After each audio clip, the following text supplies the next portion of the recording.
following program is a production of the Fairfax Network, Fairfax County Public Schools, funded in part by the Virginia Satellite Educational Network. This program was made possible through generous support from the Donald W. Reynolds Foundation to George Washington's Mount Vernon Estate and Gardens. Slavery at Mount Vernon is a co-production of the Fairfax Network and George Washington's Mount Vernon Estate and Gardens.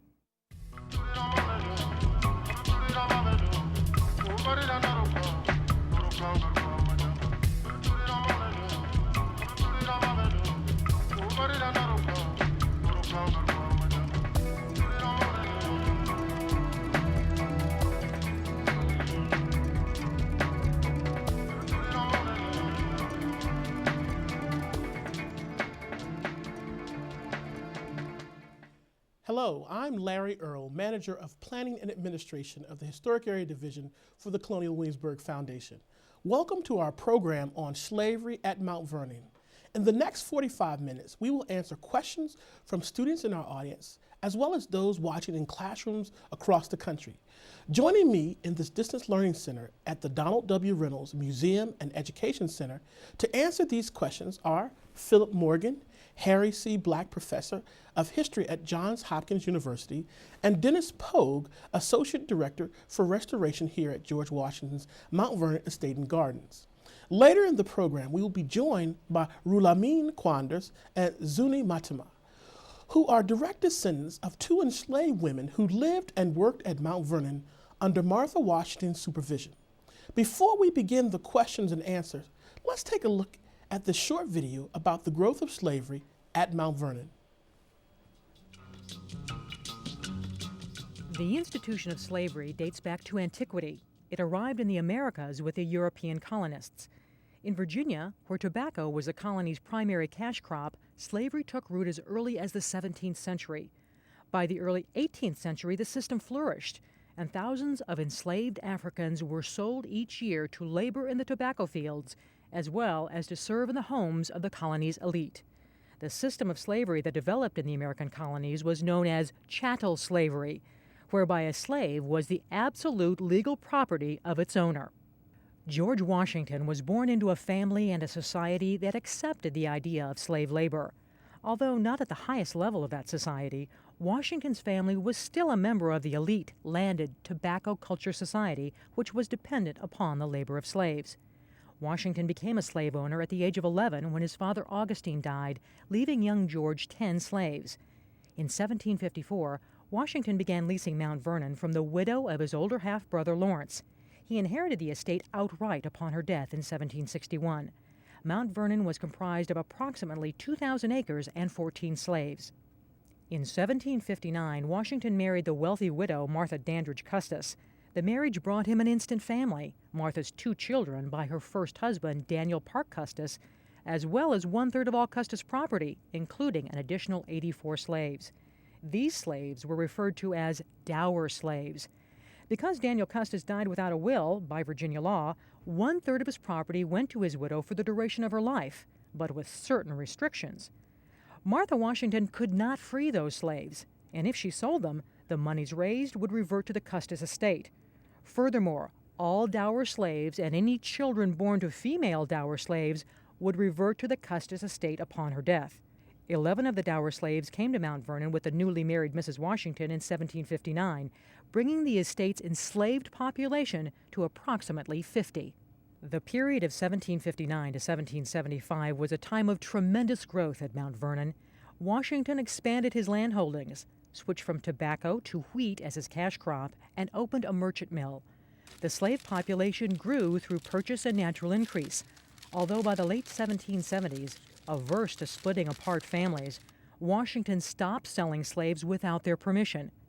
By 1799, the year of Washington's death, Mount Vernon had grown to 8,000 acres divided into 5 farms. Living on the estate were about 340 men, women, and children, which included the 6 members of Washington's immediate family and hired white workers such as overseers, farm managers, millers, and the housekeeper. The remaining 316 were slaves. 123 were Mount Vernon slaves, 153 were dower slaves, and 40 were rented slaves. Let's start with a question from Miss Lloyd's class at Peru High School in Plattsburgh, New York. They would like to know, how did nationalism and other imperialistic ideas contribute to the institution of slavery in America? Or is the institution of slavery the first imperialistic idea that the United States embraced? Philip, you think you can answer that question? I think it's a tough question, actually. But I would say that slavery existed in both empires and nation states. It wasn't either or. I would say that the first imperialistic idea perhaps the United States had was actually taking over land from the Native Americans in the West. But you could say that slavery had certainly an expansive element to it. So you can certainly say, for example, the annexation of Florida, or the Louisiana Purchase, or the annexation of Texas, and there was even expectations of taking over Cuba. These were imperialistic adventures that were meant to allow slavery to expand in scope. So in that sense, I think there was an imperialistic element to slavery in the United States as well. Thanks, Philip. Mr. Ebner's class in Churchill Junior High School in East Brunswick, New Jersey asked, what kind of economical impact do you think the United States would have had if slavery had been abolished in the 1820s? Dennis? Well, in terms of economic impact, I think maybe another question is how much did the United States suffer from continuing to have slavery as long as it did? Another 40 years after 1820, the South, of course, was even more entrenched with slavery. The slave population continued to increase, to grow. And so by the time slavery was finally abolished after the Civil War, it had a really huge impact on that part of the country. If slavery had been abolished 40 years before in a less difficult situation, that I think probably the overall impact on the country would have been considerably less, although the South still would have had, of course, to find a way to make do without the labor force that they had been dependent on for so long. Great. We have a question from the audience. We know that George Washington inherited his first slaves when he was just 11 years old. Did he have any personal servants? George Washington did have personal servants. He had many. Perhaps one of the most famous is a fellow by the name of Billy Lee, or William Lee, who George Washington had as his personal manservant or valet. Billy Lee rode with him throughout the Revolutionary War. He was actually also one of the only individuals freed immediately in George Washington's will.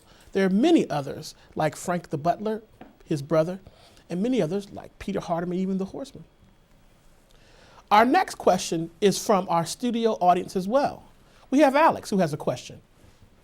How were slaves treated differently in the 1700s versus the 1800s? Phil, how about you? That's also an interesting question. I think you could say that in the 19th, I assume we're talking about the difference between 19th century slavery and 18th century slavery. I think the material conditions for slaves could be said to have improved by the 19th century than they were in the 18th. Slavery was perhaps a little less cruel than it had been in the 18th century, but maybe the psychological dependence and the restrictions on manumission, you could say that slavery was tighter in the 19th century than it had been in the 18th century. I think you could say that family life certainly developed more considerably in the 19th century than it had in the 18th. There was more Protestantism, more Christianity amongst the slaves in the 19th century than there was in the 18th century. More slaves were native born in the 19th century, whereas in the 18th century there were Africans still in the country and there were children of Africans. So again, there was a different mix of a different type of slave, you might say, in the 18th as opposed to the 19th century. And you could say that planters thought about their slaves differently when they were dealing with native-born slaves as opposed to Africans, who they might have thought as being less civilized, for example. Dennis, could you add just a little bit more to that? Yeah, I think that's really interesting. During the course of the Revolution, I think there was sort of a movement thinking, I think, really changed a little bit about slavery. And folks like George Washington, for example, I think his ideas on slavery really did change over the course of the Revolution for a variety of reasons. And people have argued that there was a greater interest and sympathy throughout the country for abolition of slaves right at the time of the Revolution. And then within not very long after that, there are a number of events that seem to have gone counter to that. There are some slave revolts in Santo Domingo, for example, that I think really caught a lot of people's attention and really put a lot of fear in the white population. And so I guess I feel that in the years following the revolution, that first part of the 19th century, attitudes, I think, hardened a bit. And I think that it became less and less likely for a wide support for the abolition of slavery in those years. Those are both great answers. And when you also think about slavery in the 18th and 19th century, you have to think about African American culture. That in the 19th century, a truly distinctive African American culture is visible and has emerged in the Americas. So you see things that, as Philip said, from Africa to the America, you see the connections and the thread. And you also have, in this abolitionist period, people of African descent working to end slavery when it becomes unpopular with the vast majority of whites. We have a video about the life of slaves here at Mount Vernon that will add more to this topic. An 18th century plantation was like a small town. At its peak, the population of Mount Vernon was approximately 340 individuals who lived and worked on the estate's 5 farms. The Mansion House Farm was the seat of the plantation, and its dependencies or outbuildings were home to most of the plantation's skilled artisans. Washington's agricultural production took place on the 4 outlying farms: River Farm, Muddy Hole Farm, Dogue Run Farm, and Union Farm. George Washington was a meticulous businessman and manager who was intimately familiar with the workings of his farms and other industries. Reporting directly to Washington was the farm manager, whose chief obligation was to ensure the smooth operation of the plantation and to direct the overseers of the 4 outlying farms. The white and enslaved overseers supervised the activities of the enslaved workforce. Washington slaves worked 6 days a week, Monday through Saturday, from sunrise to sunset. The length of the workday changed with the seasons. In the summer, when the sun comes up at 5 o'clock in the morning and doesn't set until almost 9 o'clock at night, the slaves would work as many as 15 hours a day. Winter hours were much shorter. Existing records tell us that the slaves were given 2 hours off during the workday for breakfast and dinner. In addition to Sundays off, the slaves had some holidays during the year. Washington gave most of his slaves 4 days off at Christmas, 1 day for Easter, and another for Pentecost. Some of the Mount Vernon slaves, such as blacksmiths and cooks, lived where they worked. Until 1792, the majority of the Mansion House slaves resided in a 2-story wooden dwelling called the House for Families. It probably housed about 60 slaves. During his presidency, Washington tore down the House for Families and replaced it with a barrack-style quarters in the wings on either side of the greenhouse. This was the primary living area for most of the Mansion House farm slaves. Others lived in small wooden huts, which were either single or duplex in design. These huts were similar to slave housing found at the outlying farms.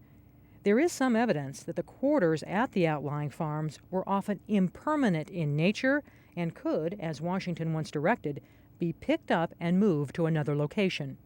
Slaves were given a rationed amount of food. Adult working slaves received a daily ration of slightly more than 1 quart of cornmeal and 5 to 8 ounces of salted fish. Occasionally, they would also get buttermilk and extra rations of fresh or salted meat, such as pork, beef, or mutton. Slaves were allowed to use land near their quarters for garden plots. Many also kept chickens and ducks for food and to sell at market. Slaves were issued 2 sets of clothing annually, 1 for winter and 1 for summer. Each slave was issued 1 blanket per year. When a woman delivered a child, she was provided with a blanket for the new baby. Medical care was also provided, and George Washington's accounts reflect payment for medical treatment for the slaves. Although Virginia did not recognize slave marriages, Washington did, and marriage was the norm for the Mount Vernon slaves. Marriage provided stability and encouraged births. The status of a child followed the maternal line. If a child's mother was a slave, so was the child.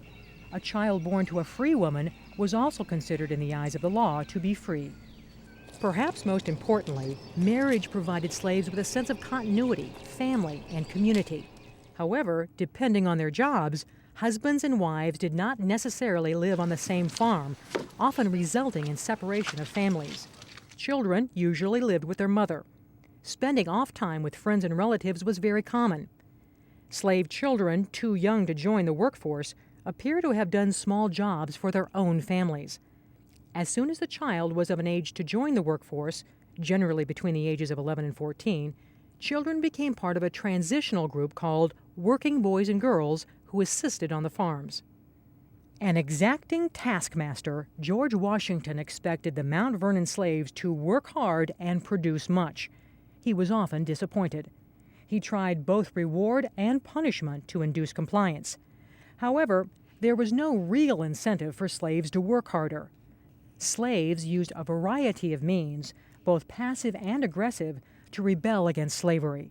Passive rebellion, such as breaking of tools, being sick on a regular basis, and completing assigned tasks at leisure, was common. Washington noted and was often frustrated by these occurrences. Although George Washington had stopped selling slaves by the late 1770s, he used other forms of punishment. One could be demoted to a lesser job, perhaps on another farm away from your family. Privileges, such as going to the market, could be taken away, and in extreme cases, corporal punishment was used. Our next question is from Mrs. Coleman's class at Cocoa Beach Junior High School in Cocoa Beach, Florida. How much free time did slaves have for themselves? Dennis. Well, as the video said, the slaves were expected to work from sunup to sundown 6 days a week. And in the summer months, when the sun comes up early and goes down late, that means you've got about 15 hours when you're supposed to be working. The wintertime, it's a little bit easier because of the change of the season. But essentially, the slaves were expected to be available, ready to work at just about any time their master needed them to do it. Of course, the slaves here at Mount Vernon, there were house servants that were living very near the mansion, and then there were slaves who were living at the outlying farms. And some people have argued that the lives for the house servants was easier because they were near the mansion and they had better clothes and access to better food and things like that. But to think of it another way, they were there at all times. And I think that the expectation was that those house servants would respond to any needs that the family had. So obviously a difficult situation. In the fields, of course, you're working very, very hard. You're doing manual labor, actually hoeing and working in the fields. So the situation was different for different folks in different situations, but the expectations, I think, were the same. You'll find also here at Mount Vernon that, as the video said, we saw in the segment, that some families were not together. Husbands and wives lived at different places. So in the evening, some of the enslaved community would do what they call night walking, going to the outlying farms or from here, the main house, to somewhere like Muddy Hole or vice versa, to see their friends and loved ones, as well as just to have a little bit of rest with family. Go ahead. I'd just say Sundays, Sundays were the one day that they did have, and the occasional holiday as well. So I think Sundays would be a time to play, rest, pray, and also work on your own garden plots as well. It was also a time of work for many slaves because that was the one time you could earn a bit of money on the side for yourself. Thanks, Phil. Let's take a question from our studio audience. Michael. Yes, hi, my name is Michael Allen, and I attend Mount Vernon High School. And the question I wanted to ask was, did George Washington treat slaves better than slaves were treated at the time? Phil, would you like to answer that? And that's a very difficult question because if you read travelers who come to Mount Vernon, they give you different impressions. So you have to try and judge how accurate they were. Some people argued that Washington treated his slaves much better than was the prevailing norm. And then you find others who say actually he treated them more severely, that he barked out commands, that he was kind of aggressive. And we've heard on the video he was very exacting and demanding taskmaster. So in that regard, you might regard him as tougher than probably the average. He did at one point say no more corporal punishment on Mount Vernon. So he said to the overseers, put away your whips. So in that sense, that's probably rather unusual for an 18th century Chesapeake master. In that way, I think you might say in that regard, you might say he was actually a better master, if you like. Dennis, do you have a brief comment? Yeah, and to follow up on that, we know from Washington's correspondence he had an overseer named Crow, and Washington writes that he's concerned about Crow's punishment, and he writes that Crow sometimes let his passions override his judgment when he was correcting the slaves. And so that obviously, first of all, tells us that it was part of the job of the overseers. They were the mid-level managers who were expected to make sure that their people were doing what they were supposed to. But Washington, at the top of the management pyramid, knew about these folks and had a sense of how they approached their job. And in this case, he was concerned that Crow may have gone overboard in his corrections. Now a question from Miss Barnes, class at Silverton High School in Silverton, Oregon. George Washington was a very progressive farmer who tried new things that were out of the ordinary. Do you think that the slaves helped him refine these processes? And what did they do? Dennis. Well, of course, they did everything. And early on, Washington was a tobacco planter, like everybody else was in Virginia. So the field slaves were essentially doing hoe agriculture. Tobacco is planted by hand. You have to use hoes to cultivate it. It's a very, very labor-intensive crop, which is one of the main reasons why slavery was so valued in 18th century Virginia, because tobacco really required lots and lots of labor to make that work. Over time, Washington changes from tobacco to wheat cultivation for a lot of reasons, mostly economic reasons. That he can't grow really good tobacco, and so he changes to wheat so that he can make more money. And of course, the slaves are doing all of that as well. The video mentioned that one of the issues with slave labor, of course, is a lack of incentive. Just because George Washington wants you to work hard, and just because George Washington has a new idea on how he wants to fertilize the fields, or he wants to develop a new plow, or do a variety of things, it's up to the slaves, of course, to actually implement those ideas. And well, what do you know? They don't have a whole lot of incentive to make that change. What is it? What's in it for them? To work harder, to learn new things, to try to carry through on these ideas that Washington had. So clearly, the slaves are the ones that are making it all work. But I think there's a pretty good disjunction between Washington's ideas on how he wants the plantation to operate, maybe, against what the slaves are used to doing and their expectations of what their role is. We have another question from our audience. Ryan, what's your question? Ryan Baker, West Potomac High School. We've learned about passive rebellion. Did slaves ever run away from Mount Vernon? If they were caught, how were the slaves punished? Yep. He had about 50 slaves ran away from Mount Vernon over the period from 1760 to 1799. And there were two major collective rebellions when running away, when 4 Africans ran away early on in his period, and then during the Revolutionary War in 1781, 17 slaves ran away together to the British. So, and then throughout the whole period, there's always 1 or 2 a year running away. How would he punish them? If they ran away more than once, for example, he sold 2 or 3 of them to the West Indies. He sold them a long way away to a tough life in the Caribbean on the sugar plantations. They inevitably would be whipped, generally speaking, when they came back from a flight, from an absence. Sometimes some masters did worse things, like amputations even. Cutting off of toes for running away. Washington, to my knowledge, never did any such thing, and as I said, he cut down on the use of the lash over time, but still, you would not, a runaway would be punished when they returned in some form or fashion. He didn't have, it's hard to, was this a large number, 50 over a 30 or 40 year period, 1 or 2 a year? Probably not very much. Didn't really impact the efficiency of his plantation inordinately. And as I say, there were some who ran away more than once, and if they did that and they became an incorrigible runaway, as Washington referred to 1 or 2 of them, he'd get rid of them. He'd sell them. Fantastic. We have one other question from the audience. Muhammad, what's your question? Yes, I'm Muhammad from West Potomac High School, and I was wondering, why did slaves follow the condition of their mother and not their father? And if their father was free, why then, in the eyes of the law, weren't their children? Well, I think very quickly before we move on, it's important to note that the law in Virginia required that the condition of the child be the condition of their mother. This makes slavery hereditary. Once that slavery is hereditary, the masters have a natural increase in their property. This is actually contrary to English tradition, where the condition of the father is the condition of the child. If this were to happen in slaveries, where sometimes masters would have relationships with their slaves, that slave could be free. So in Virginia, the law is that the condition of the child is the condition of his or her mother. But let's take a look at a video about manumission, which is a formal act about freeing slaves. We'll see more.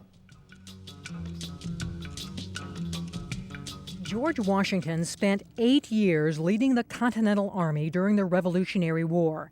Much of his time was spent in the North, where, although legal, slavery was far less common than in his native Virginia. He saw firsthand an economic system that did not depend upon slavery.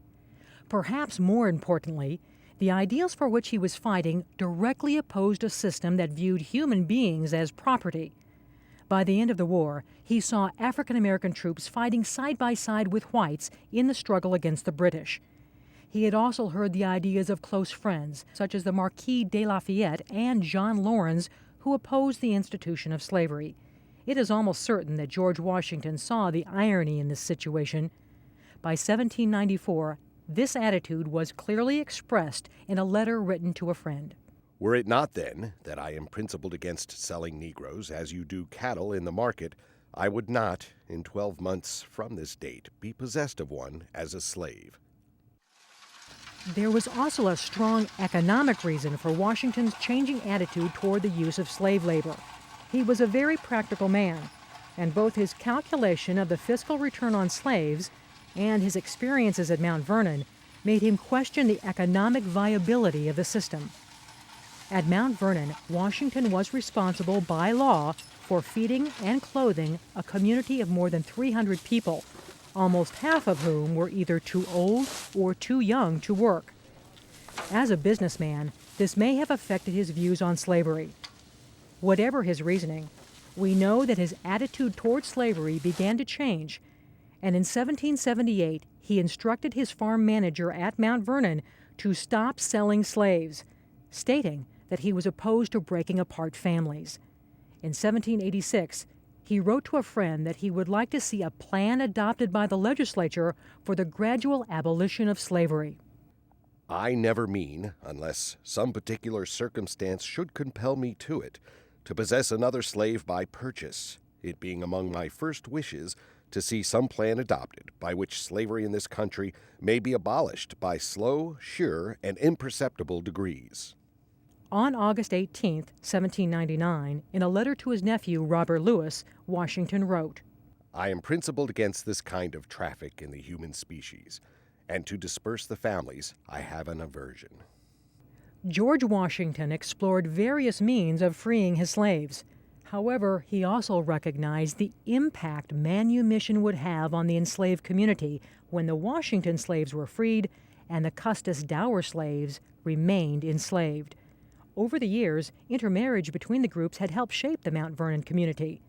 Many Washington slaves were married to dower slaves, and their freedom would inevitably separate families. Washington made the provision in his will, which he wrote the summer before his death, to immediately free his former manservant Billy Lee and the remainder of his slaves upon the death of his wife. Mrs. Washington did not wait until her death in 1802. Instead, she freed all of Washington's slaves on January 1, 1801. It was a day of celebration and sadness, as many families were impacted by separation. Upon Mrs. Washington's death in 1802, the dower slaves were divided among her 4 grandchildren, the Custis heirs. Records indicate that a number of Washington slaves were able to earn the money necessary to purchase family members from the Custis estate. Joining us for the rest of our discussion are Rulamine Quander, a descendant of Nancy Carter Quander, and Zuni Mataba, a descendant of Caroline Branham, both women enslaved at Mount Vernon. Thank you very much for participating in our program. Our next question is from the 8th grade book club at W.R. Thomas Middle School in Miami, Florida. If George Washington was so passionate about freeing the slaves, why didn't he do it before he died or as a part of his presidency? Any of you like to take that? Well, I think that the reality is it was an economic situation, and it was also a social situation. I wouldn't want to simplify it too much, and I've always said that I've held George Washington accountable for the fact that he enjoyed the full use of all of the monetary and social contributions of his slaves, but then he arranged for his will to free them after he no longer needed them. And I think that this, as great a man as he was, and I give him a lot of credit, he also demonstrated that he did have feet of clay in that respect. And I do hold him responsible for that, and we do say that in our family from time to time. Phil, do you have any additions to that? Well, I mean, I agree with Mr. Kwanda to some degree, but at the same time, he is the only founding father to free his slaves. It took an act of moral courage to do that, I think. Yes, he did grapple with it all his life. Why didn't he do it when he was president, when it might have had more impact? I think he was really concerned about the preservation of the Union. And he said he feared anything, that was the most important priority. And his fear was that if you try to abolish slavery in the late 18th century, that there were many people who perhaps would have severed themselves from the Union. The Union would have broke apart over slavery. So that was a major concern for him. It was a political act on his part that may have consequences that would have been very deleterious for the Union. That's what he would have said, I think, in his own defense. Now, he saw some economic imperatives that he didn't want to get rid of slavery in his lifetime too, I think, as well. Well, I would just like to say on a personal career note, he probably thought that it wouldn't have done the best for him in terms of his political aspirations. You have to imagine, as we're looking at the political realm of all politicians, that you just don't want to go but so far outside and take a risk beyond what you think you can control so that you can persevere. And I think that was a part of it too. Great. Mrs. Tullis' class at Brandon High School in Brandon, Mississippi asked, what kinds of provisions did Washington make for his slaves in his will? Suni, would you like to answer that? Well, actually, to tell you the truth, my family came through the dower slaves. So we came from the Custis family, and we were not provided for necessarily in his will. We were not freed. My ancestors were not freed until after his death. So that made it a little different. However, I think that there was great provision for the slaves who were, quote unquote, his slaves, and I think Mr. Kwanda down there, Rahulamin, can help you to understand more because his people were directly, all the way into the 1830s is a reference to Suki Bey being old. I think it says blind, in need of care, and provisions were made pursuant to President Washington's will for her to have food and clothing, and some provision made for a nursing person to attend to her. So here, this is more than 30 years after he had died, and Suki Bey was still being cared for in her declining years. So it did continue, and we're grateful for that. I'll give him credit. That's right. Well, Edwin Rivera at nearby Mount Vernon High School in Alexandria sent us a question. It says, after Washington's death, in accordance with his will, all the slaves at Mount Vernon were to be released upon his wife Martha's death. Did Mrs. Washington release all the slaves early due to the fear of the overwhelming rebellion? Or was it just an act of gratitude and of grief due to the loss of her great husband? Dennis, you have a question about that? Well, I think that's all really, yes, I do, really interesting. We have letters from folks who had met with Martha Washington soon after George Washington's death. Abigail Adams, for example, and she wrote to, I think, her sister, and she described her visit with Martha Washington, and she made it very clear that Martha Washington was concerned for her safety. Everybody knew that George Washington had called for his slaves to be freed in his will upon Martha Washington's death. How serious this threat was, who knows. But it seems pretty clear that she was interested in speeding up the manumission because she had 123 people whose freedom depended on her dying. And so it seems to me that it was a pretty good choice on her part. Well, you also have to understand that some of the slaves belonged to General Washington and some belonged to the Custis family. So during the lifetime of General Washington, the families were kept together. But at the death of General Washington, his slaves were freed, but those who were perhaps married to the Custis slaves, were still there. So families were then split up. So I guess there was, some great urge on the part of the slaves that remained to, let's get this going, because, my mate is now somewhere else. You know, this is hardship on an unimaginable level, because we don't think of things as being put on us in this way. We make decisions today as to whether to stay with a mate or not. You have no idea what it would mean to have someone forcibly take you away from someone that you love, unless you lived in a war-torn, area. We have some audience questions from our students in the audience. James, what's your question?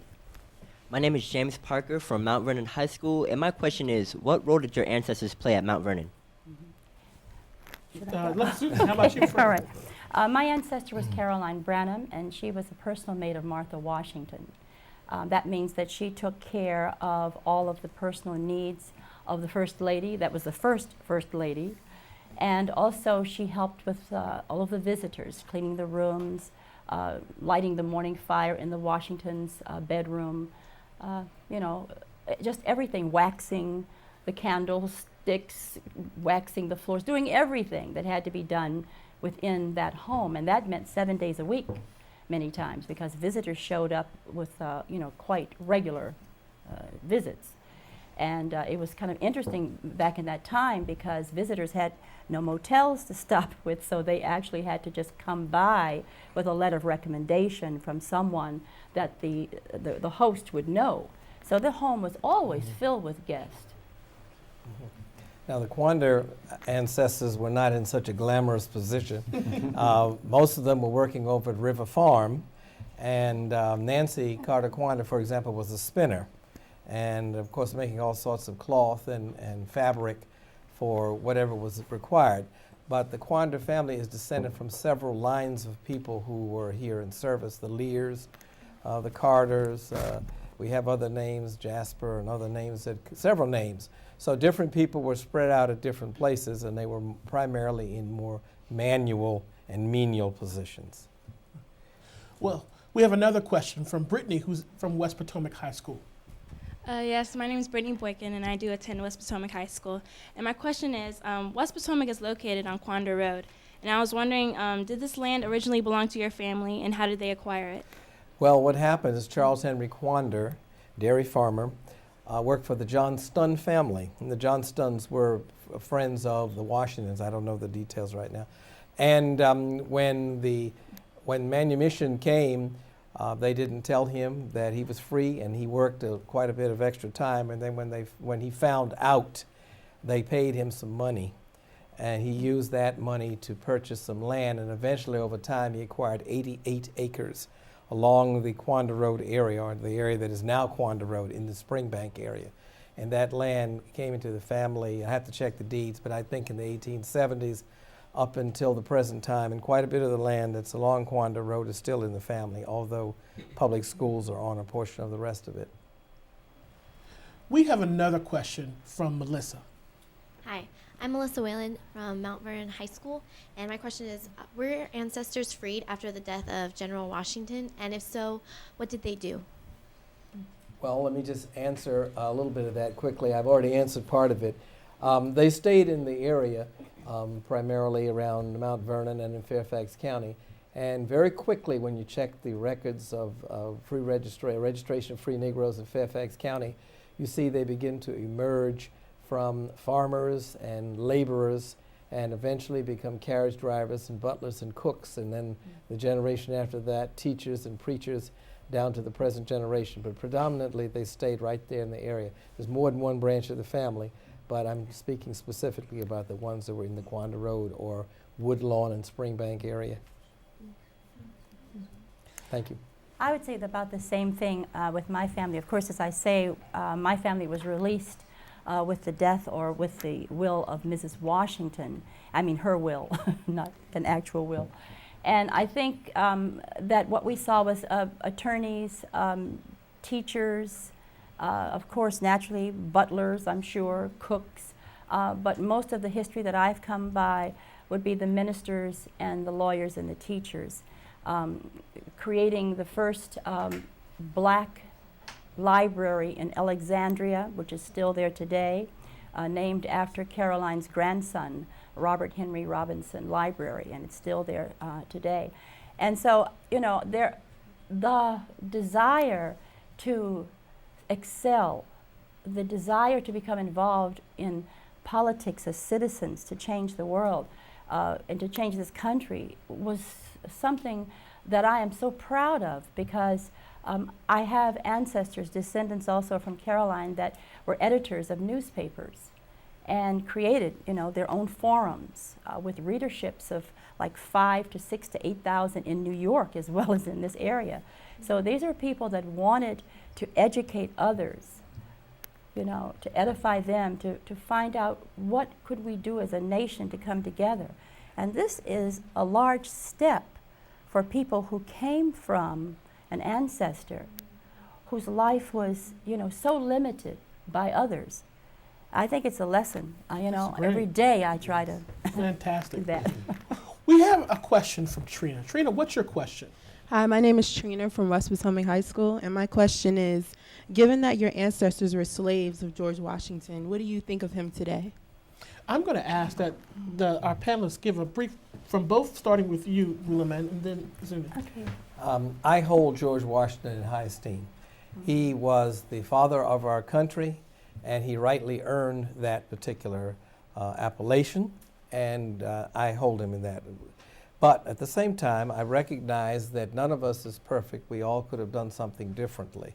But in a sense, the fact that there's a Quander connection to Mount Vernon has been a great star in the feather of our family cap.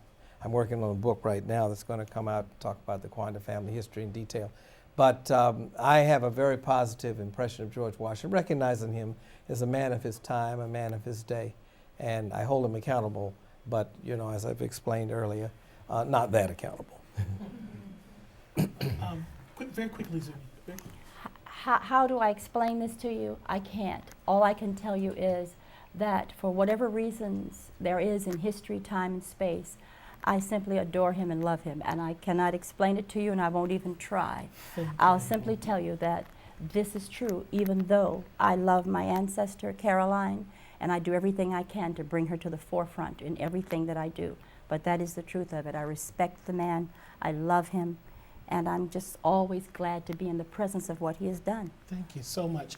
That's all the time we have today. Thanks to all of our students, both here and the audiences around the country, who have asked such interesting questions about slavery in Mount Vernon.